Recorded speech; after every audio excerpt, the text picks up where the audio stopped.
One person calls them the hunters and hidden heroes. Tonight, a behind-the-scenes look at the multi-agency manpower whose dragnet brought a fugitive's flight to an end. Dan Corcoran continues our team coverage. He's live in Port St. Lucie with that part of the story. Dan?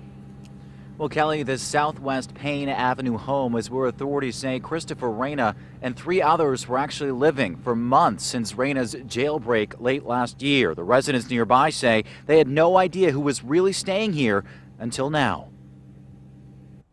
Southwest Payne Avenue in Port St. Lucie, a typically quiet street, says resident Don Brandt. At least it was until last night. I had no idea they lived there till tonight. Multiple law enforcement agencies, led by the U.S. Marshal Service Regional Fugitive Task Force, converged on the area looking for Christopher Brian Reyna. When you're going after the worst of the worst, you got to be the best of the best. Martin County Sheriff's Office Sergeant Joe Kakufka was a member of the U.S. Marshal's Fugitive Task Force for 4 years and says when the task force is on someone's trail, that trail is rarely lost, even if that someone seems to be hiding in plain sight. People are creatures of habit, and they'll always go home at some point. Where a law enforcement officer on the street can only do so much investigating and intelligence gathering.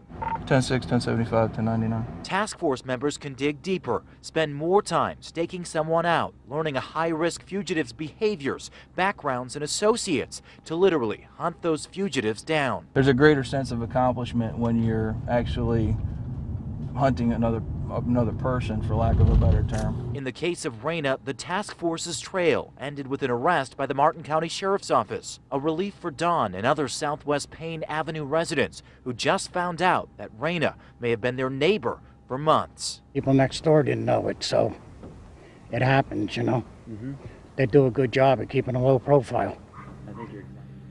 And so this neighborhood returns to what it thought it was before, quiet and calm after very tense 24-plus hours here on the Treasure Coast. Reporting live in Port St. Lucie tonight, I'm Dan Corcoran, WPTV News Channel 5.